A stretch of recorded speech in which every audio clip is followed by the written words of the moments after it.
and have last belt boxing down at the Magnus Centre in Rotherham. Joined by Commonwealth Silver Champion, victorious, Liam Dring. How are you, mate? I'm good, thank you, mate. You? Made it sound like your belt was on the line tonight, but it wasn't, was it? No, not at all. Waiting heavy for this one. So, it is what it is. You never always fight at championship weight. You always fight above.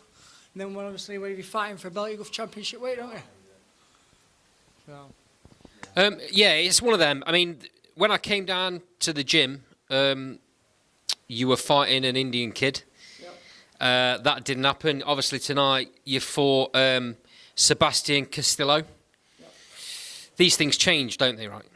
Oh, yeah, they can change at last minute. It's like Jimmy Burnside, bless him, he was boxing for Junior Commonwealth. And then, obviously, the day before, his opponent fell ill, and that's off at cards then. So I feel for him. He missed out on that opportunity to box for that. But things happen for a reason, so you can regroup and go again. So, but like I say, boxing, it's never 100% till you're in that ring. Yeah, tough night for Jimmy tonight. He'll bounce back though, mate. But back to your fight. You controlled that tonight, right? Oh yeah. I felt like I was in control every single round. I boxed him basically. Where he came in heavier than me. He weighed in heavier than me day before, so I knew obviously we were going to be stronger than I were, so I had to box him. I had to keep him away from me, keep him on the end of my jab, and not get into a war, really. A little bit tough, isn't it, when a fight is coming over, especially when they're coming from abroad, and they do weigh in a bit heavier. You've got to make a decision then. Do I still take the fight, or do I go, no, I'm not having that? Sometimes you just have to accept it, right? Yeah, it's like I say, they've come a long way.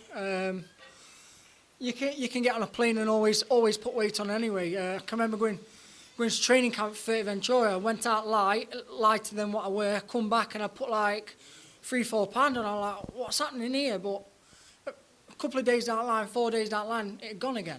You know what I mean? You do swell up from plane journeys and stuff like that. So that may have what have happened. You just don't know, do you? Consummate professional. We've had conversations before about you're not really a massive boxing fan. Outside of yourself, you don't watch a lot of boxing, do you? No, not really. Say such as some of the big fights. They're all big fights if they're on TV, but it's very rare that I do watch it.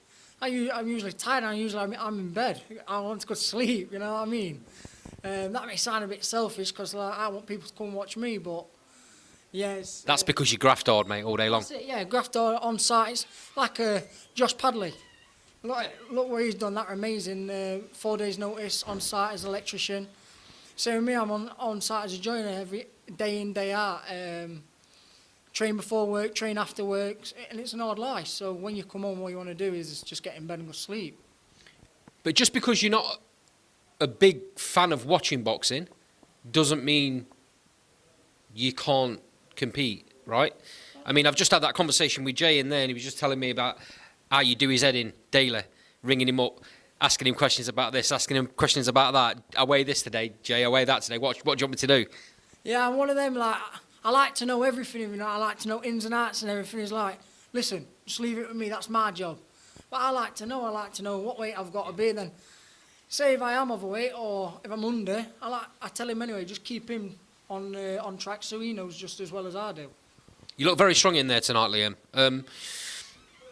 That was that was an 8-rounder. I say a tick-over. It wasn't really a tick-over because that could have been a bit of a slip-up fight tonight if you hadn't have been on it, right? Oh, yeah, 100%. He was a strong opponent, very strong. Always threw them big right hands over the top. So you always got to be wary of them. Sometimes you see when they were coming sometimes, but sometimes they caught me with odd one or two. So yeah, it could have been that split second where it could have changed the whole fight really. So I had to be focused every single round. I had to keep my hands up. I had to watch what was going on. I know you believe in your team. I know you believe in what Jay and the Ashton promotion are doing for you. Has there been any conversations about what could be next? Because I know you were looking at hopefully getting a big title shot. Yeah, it's like I say, you can never. It's one of them you can never say, yeah, that's going to happen because fall through at last minute. There is talks of other titles. What titles we don't 100% know yet. There should be some talks going on, I'm guessing. But it's like I say, I'll leave that down to them. And obviously I'm messaging saying, hey, do you know out yet? Do you know out? But yeah, it's down to them. Let them sort behind the scenes, and when something's on cards, they'll come and tell me. Liam, just before you go, big shout out for the crowd tonight.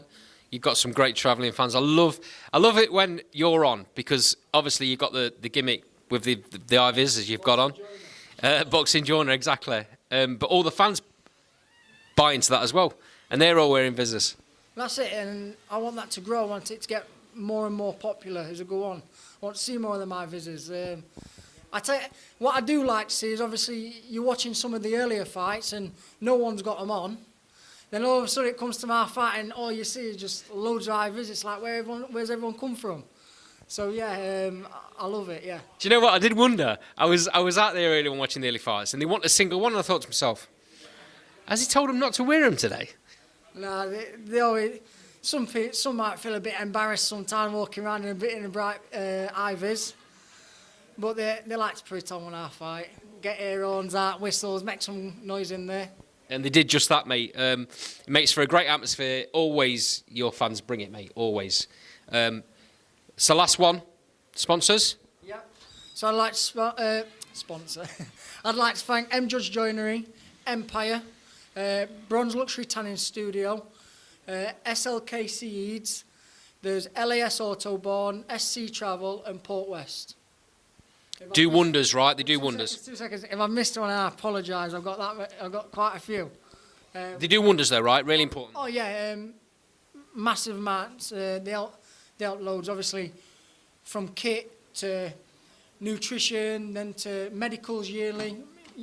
Medicals are £1,000 a year. You know what I mean? So, without them, without sponsors, even if they go and buy a table, that helps me out. You know what I mean? It helps me get on these good shows and stuff like that. So I thank everyone who buys a ticket and all my sponsors who help me out.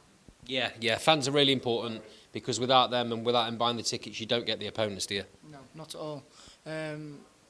Like I say, you got to pay wages for your opponents and stuff like that, and that comes out of ticket sales. Absolutely, Liam. Always a pleasure, mate. I'm sure you'll be down supporting the rest of the Shinfields team that are out next weekend, down at Arleston Hall. Yeah, definitely. We've got some more wins on that John Ashton's promotion show. Look forward to it. If you're not down there, I'll see you next time in the gym. Really appreciate your time, mate. As always, Last Bell will follow you going forward. So, thank you very much. Thank you very much, people.